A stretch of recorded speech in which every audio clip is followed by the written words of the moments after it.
15 जनवरी है। आज से ठीक 69 साल पहले एक गरीब दलित परिवार में एक बच्ची ने जन्म लिया था। वो बच्ची ने जब होश संभाला तो उसका मन पढ़ाई में बहुत लगता था और वो पढ़कर बहुत बड़ा अफसर बनना चाहती थी। लेकिन उनकी मुलाकात मान्यवर काशी राम जी से हुई और काशी राम जी का जो आंदोलन चल रहा था उनके साथ वो चलने लगी। आईएएस बनने का सपना उस वक्त खत्म हुआ जब उन्होंने मान्यवर जी के साथ गांव-गांव में घूमकर अपने समाज की बदतर हालत को देखा। उन्होंने देखा कि जो दलित हैं, जो शोषित हैं, जो पीड़ित हैं, उनको इंसाफ दिलाने के लिए कोई आवाज उठाने वाला नहीं है।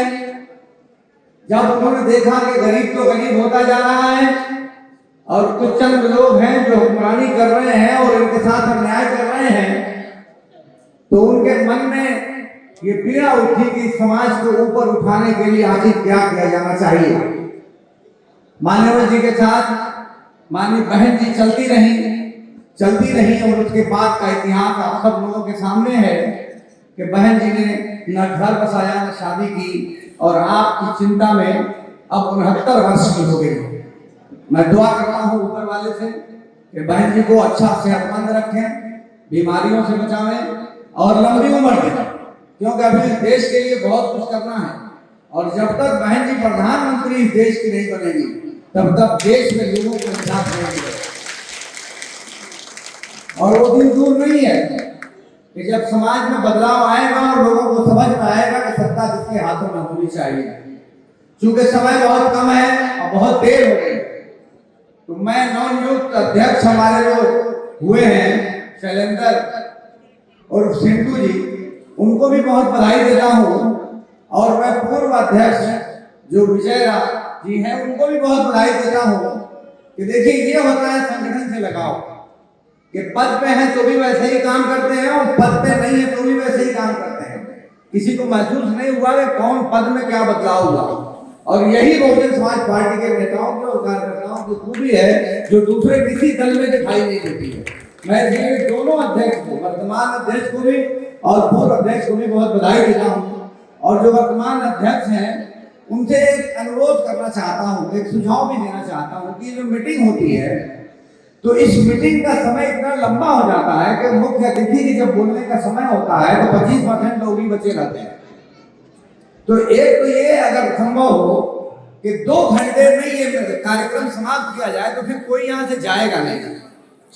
और दूसरा मेरा सुझाव ये है कि जो वक्ता लोग आते हैं तो सब लोगों का नाम लेना शुरू करते हैं तो वो अपनी बात पूरी कह नहीं पाते और उनका समय समाप्त हो जाता है। तो ऐसा नियम बनाइए कि अध्यक्ष जी कहेंगे तो अपनी बात को शुरू करें और बात को रखें, आदान प्रदान हो तो ज्यादा अच्छा है। और एक अंतिम सुझाव मेरा ये है कि महिलाओं की भागीदारी हमारी पार्टी में हर जगह बहुत ज्यादा होती है और ये महिलाएं वोट भी हमसे ज्यादा नहीं तो हमसे कम तो नहीं देती है और किसी भी मामले में हमसे पीछे नहीं है, मगर मैं देखता हूं कि उनको बोलने का भी अवसर नहीं दिया जाता है और यहाँ बैठकों की अगली पंक्ति में भी किसी महिला को जगह नहीं दी जाती है। बात ठीक नहीं है। अगली पंक्ति में जगह मिलनी चाहिए, कम से कम 1-2 महिलाओं को जरूर बिठाना चाहिए और बोलने में भी 1-2 महिलाओं के विचार को जरूर लिया जाना चाहिए। ये मेरा सुझाव है। मैं आशा करता हूं कि आने वाले दिनों में इन सुझावों पर भी पार्टी चर्चा करेगी, संगठन में चर्चा करेगी और अगर उचित होंगे तो उसे अमल करने की कोशिश करेगी। मुझको साथियों 1.5 साल हुआ जब आपने मुझे अध्यक्ष बनाया था और पूरे उत्तर प्रदेश में सबसे ज्यादा वोटों से जिताया था। मैंने प्रयास किया है कि मैं अपनी जिम्मेदारियों को पूरा करूं और जितनी मेरे नगर पालिका क्षेत्र में दलित बस्तियां हैं और शोषित बस्तियां हैं उन सभी बस्तियों तक विकास को पहुंचाने का प्रयास किया और इस 1.5 साल में आपको काम दिखने लगा होगा और आने वाले दिनों में मैं यकीन दिलाता हूँ कि मैं ढूंढ के अपने लोगों के वहां काम करता हूँ। और आपसे कहना चाहता हूँ 2 बातें। एक तो ये बताना चाहता हूँ कि जो सीमा विस्तार के बाद नए गांव आए हैं हमारी नगर पालिका में, उसमें प्रधानमंत्री आवास के लिए फार्म भरे, मगर जिन लोगों ने फार्म भरा था वो किसी कारण पर सारे निरस्त हो गए और ऑनलाइन फॉर्म भरना है। तो जिन लोगों का सीमा विस्तार के बाद ये गांव इस नगर पालिका में आया है, तो उन सब लोगों से मेरा अनुरोध है कि वो अपना फॉर्म ऑनलाइन फॉर्म भरवा दें, सब लोगों को आवास मिल जाएगा। इतनी बड़ी व्यवस्था है। और दूसरा ये है कि जिन लोगों को कोई भी काम हो तो वो नगर पालिका में आवे। अध्यक्ष जी कहे, हमारे विधानसभा अध्यक्ष हैं, पार्टी के बहुत सारे लोग हैं। मैं कमी ये देखता हूँ कि किसी बस्ती में आपको किसी काम की जरूरत है तो कोई आता नहीं चल के, ना कोई कहता। नतीजा ये क्या है कि एक ही गांव में एमपी साहब, एक ही गांव में आप चले जाइए तो एक गांव में अगर इधर दूसरे लोगों की बस्ती है और इधर गरीबों की बस्ती है, तो आप इंटरलॉकिंग और खरीदा भी एक बस्ती में देखेंगे और बगल वाली बस्ती में नहीं देखेंगे। लगता है कि वो लगता ही नहीं किसी दुनिया में पैदा हुआ।